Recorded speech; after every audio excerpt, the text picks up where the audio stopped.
So hello everyone, this is doctor Vishal Johari और ये है अपनी ब्लड फिजियोलॉजी की 6th वीडियो। आज अपन इसके अंदर पढ़ने वाले हैं अपने इम्यूनिटी के बारे में। और इम्यूनिटी से डायरेक्ट 3 क्वेश्चन आपके यूनिवर्सिटी में पूछे जाते हैं। सबसे पहले आ जाएगा right the short note on innate immunity की। इनेट इम्यूनिटी क्या होती है, फिर एक्वायर इम्यूनिटी, और एक्वायर इम्यूनिटी के बाद मोस्ट कॉमनली अपना पूछा जाता है सेल मीडिएटेड इम्यूनिटी। ये 3 क्वेश्चन बहुत फ्रिक्वेंटली पूछे जाते हैं और इम्यूनिटी से क्वेश्चन आता ही आता है। तो ये वीडियो में पहले पूरा वो कंसेप्ट समझाऊंगा, फिर आपको मेरे ये बताऊंगा नोट्स दिखा के किस तरीके से आपको इसको यूनिवर्सिटी एग्जाम्स में लिखना है। तो सबसे पहले बात आ जाती है, सर ये इम्यूनिटी का मतलब क्या है? सर इसका डेफिनेशन का हमने बहुत बार सुना है लेकिन मतलब नहीं पता। देखो सिंपल भाषा में हिंदी में अगर बोलूं, क्या होता है इम्यूनिटी? क्या है? अपनी बॉडी की लड़ने की कैपेसिटी को अपन बोलते हैं। मतलब ये क्या है? जो अपने पैथोजेनिक एजेंट होते हैं ना, पैथोजेनिक एजेंट का मतलब वो एजेंट जो कि अपनी बॉडी में डिसीज करवा सकते हैं, जैसे कि बैक्टीरिया, वायरस, ये सारे अपने पैथोजेनिक एजेंट हैं। अगर ये बॉडी के अंदर एंटर हो जाते हैं तो बॉडी के अंदर ना खुद ऐसी कैपेसिटी होती है कि वो इस पैथोजेनिक एजेंट से लड़ सके, और इसको अपन बोलते हैं immunity. So immunity is defined as the capacity of body to resist against pathogenic agents. Is that clear? चलिए फिर अपन बात करें कि सर ये पैथोजेनिक एजेंट से लड़ता कैसा है। तो सबसे पहले क्या होता है ना, अपनी बॉडी के अंदर प्रेजेंट होते हैं एंटीबॉडीज। आपने नाम सुना होगा, एंटीबॉडीज होते हैं, न्यूट्रोफिल होते हैं, डेंड्राइटिक सेल्स होते हैं, एंटी रिप्रेजेंटिंग सेल होते हैं। तो ये सारे मिलके अपनी ना इम्यूनिटी प्रोवाइड करते हैं। फिर अपन बात करते हैं सर कितने प्रकार की इम्यूनिटी होती है। तो नॉर्मली इम्यूनिटी 2 प्रकार की होती है। एक अपनी होती है इनेट इम्यूनिटी, दूसरी अपनी होती है एक्वायर इम्यूनिटी। अब आप नाम से ही समझ गए होंगे। अब क्या होता है, जो इनेट इम्यूनिटी होती है ना वो बाय बर्थ होती है, और आज का अपना टॉपिक भी यही है, इनेट इम्यूनिटी। मतलब जब आप पैदा होते हो ना, आप इनेट इम्यूनिटी लेके ही पैदा होते हो। ये बाय बर्थ होती है, क्योंकि ये बाय बर्थ है इसलिए अपनी कैसी होती है, ये अपनी होती है नॉन स्पेसिफिक। मतलब बैक्टीरिया, फंगस किसी के लिए भी स्पेसिफिक नहीं है। फिर दूसरी इम्यूनिटी जो होती है वो पैदा होने के बाद आती है, जो अपनी होती है एक्वायर इम्यूनिटी। और जो एक्वायर्ड इम्यूनिटी जो होती है कैसी होती है, अपनी स्पेसिफिक इम्यूनिटी होती है। मतलब मान लो कभी चिकन पॉक्स का वायरस आ गया बॉडी में, तो उस स्पेसिफिक वायरस के लिए ही अपन एंटीबॉडीज बनाते हैं। तो ये अपनी मेमोरी बेस्ड होती है और स्पेसिफिक इम्यूनिटी होती है। फिर एक्वायर इम्यूनिटी भी फर्दर 2 पार्ट में डिवाइड है।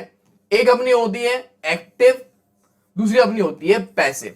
So what is the meaning of active and passive? देखो अब एक्टिव का मतलब तुम एक इस तरह से समझ लो, जब अपनी बॉडी खुद एंटीबॉडी बनाती है तो उसे अपन बोलते हैं एक्टिव इम्यूनिटी।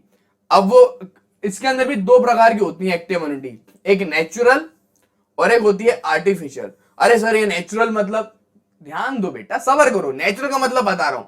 नेचुरल का मतलब क्या हुआ कि कोई वायरस है, वो आपकी बॉडी के अंदर आ गया, फिर उस वायरस के प्रति आपने क्या करा, उस वायरस के प्रति आपने एंटीबॉडी खुद बनाई। तो ये है अपना नेचुरल एक्टिव इम्यूनिटी। फिर क्या होता है ना, आपकी बॉडी में खुद वायरस नहीं आया। वायरस कैसे आया है? वायरस अपना आया है, आपने क्या करा, आपने दिया वैक्सीन। वैक्सीन में क्या होता है, वैक्सीन के अंदर अपने प्रेजेंट होते हैं डेड वायरस, मरे हुए वायरस। अगर डेड मरे हुए वायरस आपकी बॉडी में अपन आर्टिफिशियली इंजेक्ट करते हैं, फिर अपनी बॉडी उसके प्रति एंटीबॉडी बनाती है, तो वो अपना हो जाता है आर्टिफिशियल। आर्टिफिशियली डाला था। एक्टिव क्यों, खुद अपनी बॉडी ने बनाया, वो अपना हो जाता है आर्टिफिशियल एक्टिव एक्वायर इम्यूनिटी। ठीक है। फिर पैसिव का मतलब क्या होता है, अपन कुछ बनी बनाई एंटीबॉडी दे दें, पैसिव इम्यूनिटी होती है। अब वो भी 2 प्रकार की हो गई, एक नेचुरल, दूसरी आर्टिफिशियल। नेचुरल कैसे कि क्या होता है ना, जब अपन मम्मी के पेट के अंदर होते हैं, इंट्रायूटेरल लाइफ में प्लेसेंटा के जरिए मदर की एंटीबॉडी क्रॉस होके किसमें आ जाती है, अपने आ जाती है फीटस में, बच्चे में। तो वो एंटीबॉडी कैसी है, वो एंटीबॉडी सबसे पहले बनी बनाई आई, तो ये पैसिव हो गया। और कहां से आई, मम्मी से आई, नेचुरली आई, तो ये है नेचुरली पैसिव आर्टिफिशियल इम्यूनिटी। और फिर एक इम्यूनिटी कैसी होती है, अपन ना बनी बनाई एंटीबॉडी दे दें, किसमें, इंजेक्शन के फॉर्म में, इम्यूनोग्लोबिन के फॉर्म में। तो वो कैसी है, वो ही आर्टिफिशियल। क्यों, अपन बनी, वो आर्टिफिशियली बनी है। पैसिव क्यों, बनी बनाई एंटीबॉडी है, अपन इसको दे देते हैं। तो इस तरीके से जो है मैंने आपको पूरा एक इम्यूनिटी का क्लासिफिकेशन एक्सप्लेन कर दिया। ये जो एक्वायर इम्यूनिटी जो खुद होती है ना, वो पता है किसके कारण होती है, वो अपनी होती है लिम्फोसाइट सेल के कारण। लिम्फोसाइट भी 2 प्रकार के होते हैं, बी लिम्फोसाइट और टी लिम्फोसाइट। जिसमें बी लिम्फोसाइट अपना एंटीबॉडी बनाते हैं और अपना बनाते हैं ह्यूमोरल इम्यूनिटी, और में टी लिम्फोसाइट अपना बनाते हैं cell mediated immunity. Next video में अपन पढ़ेंगे बहुत डिटेल में। चलिए फिर बात करते हैं। अरे सर आप हमें ये बताओ कि अपन पैदा होते से अपन में इम्यूनिटी कैसे आ जाती है, ये इसका मैकेनिज्म क्या है सर, राज क्या है? ये बताओ। तो इसका राज मैं तुम्हें एक्सप्लेन करता हूं। एक्चुअली में क्या होता है, अपनी बॉडी में मैंने आपको बताया था कुछ सेल प्रेजेंट होते हैं, जैसे कि अपना dendritic cell, macrophage, neutrophil, natural killer cell. ये सारे सेल क्या करते हैं, जैसे ही फंगस बैक्टीरिया आपकी बॉडी में घुसता है वो क्या करते हैं, इनको मार के भगा देते हैं। आपको समझाने के लिए मैं बुलाता हूं, ए सर्किट इधर आ। अब मान लो ये कौन है, ये है अपने न्यूट्रोफिल। मान लो जैसे अपने बॉडी के अंदर बैक्टीरिया आ जाता है, मैं बैक्टीरिया हूँ। हाँ भाई तू बैक्टीरिया, जैसे ही बैक्टीरिया आता है, न्यूट्रोफिल का एक ही काम होता है, बैक्टीरिया को देखते सही उसका इरादा मार दूं, काट दूं, फोड़ दूं। भाई के सामने तेज चल लिया यार, यहीं काट दूंगा। तो अब इस तरीके से होता नहीं है, तो मैंने तुम्हें क्या एक्सप्लेन करने के लिए, ताकि तुम्हें याद रहे, मजाक में बोला। रियलिटी में क्या होता है, जैसे ही अपना जैसे ही न्यूट्रोफिल के सामने बैक्टीरिया, फंगस, कोई भी पैथोजेनिक एजेंट आ जाता है, अपना जितने भी जो रहते हैं न्यूट्रोफिल हैं, मैक्रोफेज हैं, वो सारा उस बैक्टीरिया को इनगल्फ कर लेते हैं, खा जाते हैं, वहीं के वहीं इसको डिस्ट्रॉय कर देते हैं। तो इस तरीके से जो है अपनी बॉडी के अंदर इम्यूनिटी आती है। चलिए इसको और अच्छे से मैं एक्सप्लेन करता हूं, क्योंकि इसमें और भी मैकेनिज्म है। अब देखो क्या होता है, सबसे पहले कोई भी एजेंट है पैथोजेनिक, वो बॉडी के अंदर कैसे एंटर करेगा, पहले किससे कांटेक्ट में आएगा, वो अपना कांटेक्ट में आएगा फिजिकल एंड फिजियोलॉजिकल बैरियर से। सर ये क्या होता है समझाता हूं। फिजिकल बैरियर मतलब अपनी स्किन। अब बैक्टीरिया है, सबसे पहले तो स्किन पे आके चिपकेगा ना, हवा में, हवा से स्किन पे आके चिपक गया। अब स्किन के अंदर तो जा नहीं पाएगा, क्यों, क्योंकि इस अपनी एपिडर्मिस में होती है केराटिनाइज एपिथेलियम, तो ये अंदर बैक्टीरिया नहीं जा पाता। अगर अपन के हाथ में कट लगा है तो बैक्टीरिया चला जाएगा। जैसे कि मैंने आपको मसल फिजियोलॉजी में पढ़ाया था कि भैया नंगे पांव तुम जा रहे थे, रास्ते में भेलपुरी खा रहे थे, और गीली गीली घास में क्या था, अपना बेसिलस बैक्टीरिया, तो वह अंदर चला गया था क्योंकि आपके पैर में कट था। वैसे ही तो सबसे पहले बैक्टीरिया कहां आता है, वो अपने स्किन से कांटेक्ट में आएगा। तो स्किन फिजियोलॉजिकल बैरियर की तरह काम करती है, बैक्टीरिया को अंदर नहीं जाने देती। Is that clear everybody?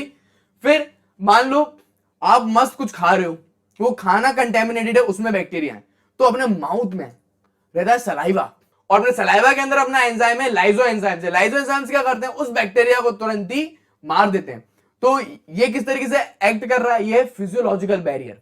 जैसे सिमिलरली जैसे पेट में अपन खाना जाएगा तो पेट के अंदर भी एसिडिक एनवायरमेंट है, वहां भी बैक्टीरिया अपना मर जाएगा। ये भी सिमिलरली क्या है, ये फिजियोलॉजिकल बैरियर है।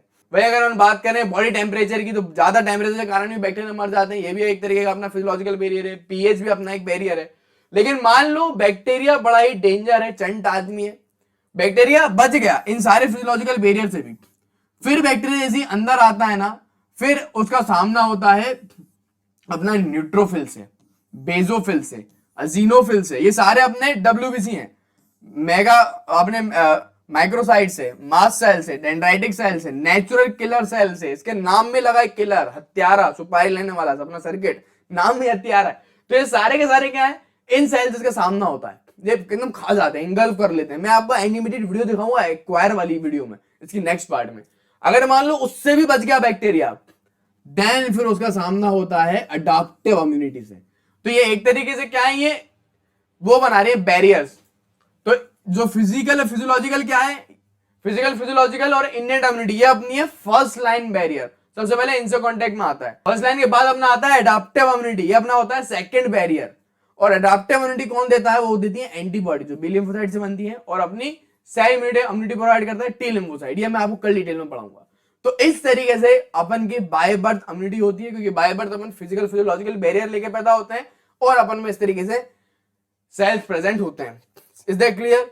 चलिए फिर मैं आपको ना थोड़ा सा और स्पेसिफिक बता देता हूं कि कौन कौन से सेल कहां प्रेजेंट होते हैं।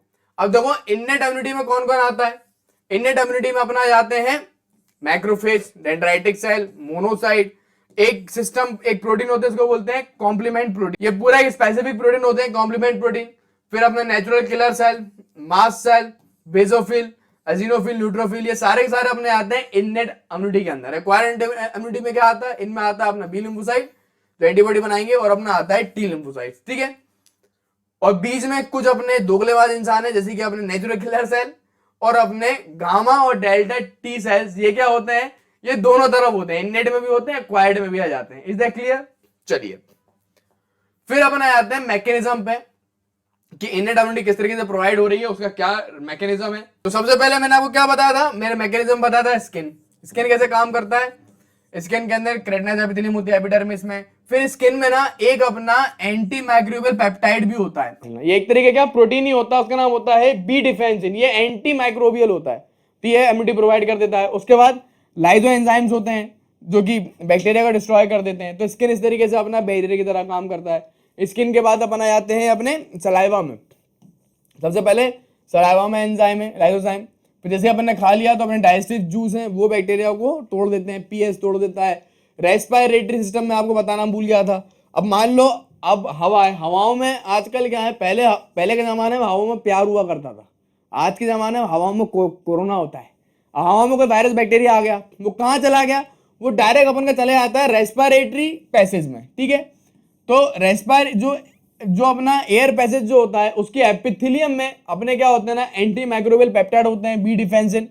उसके अलावा लंग्स के अंदर अपना न्यूट्रोफिल है, लिम्फोसाइड है, मैक्रोफेज है, नेचुरल किलर सेल है, ये सारी चीज प्रेजेंट होती हैं जो कि इम्यूनिटी प्रोवाइड करने का काम करती हैं। फिर अपन बात करें अपना यूरियोजेनाइटल सिस्टम में, अपना क्या होता है ना, अपनी यूरिन एसिडिक होती है, उसके कारण अपना बैक्टीरिया के प्रति अपन को डिफेंस मिल जाता है। फिर वेजाइना भी अगर देखें फीमेल के अंदर, वेजाइना का फ्लूइड जो होता है ना वो भी बैक्टीरिया को डिस्ट्रॉय करने में हेल्प करता है। फिर मैंने आपको बताया था कुछ अपने फेगोसाइटिक सेल जैसे कि न्यूट्रोफिल, मोनोसाइट, मैक्रोफेज, ये डिस्ट्रॉय करते हैं माइक्रो ऑर्गेनिज्म को। फिर इंटरफेरॉन्स, ये भी बहुत इंपॉर्टेंट होते हैं। इंटरफेरॉन्स क्या करते हैं, ये इनिबिट करते हैं multiplication of virus, parasitic, cancer cell को।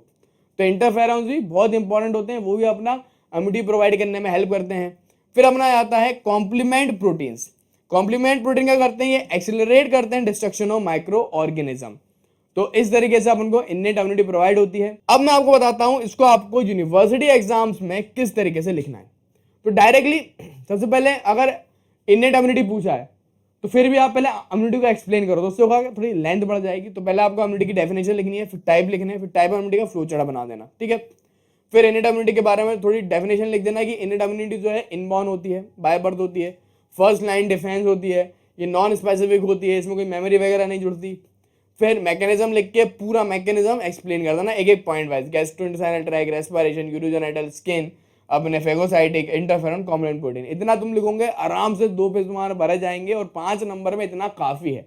नेक्स्ट वीडियो अपन आएंगे एक्वायर्ड इम्यूनिटी में, लिंक आई बटन में मिल जाएगी, वो देखना मत भूलना, बहुत इंपॉर्टेंट वीडियो। एक्वायर्ड इम्यूनिटी ज्यादा आता है इम्यूनिटी कंपेयर में। और मेरे बहुत जल्द नोट्स, रियल नोट्स मेरे अपलोड हो जाएंगे जिसके अंदर अप्लाइड फिजियोलॉजी भी होगी मेरे वेबसाइट पे, उसके भी लिंक डिस्क्रिप्शन में मैं डाल दूंगा। So thanks for watching and keep learning.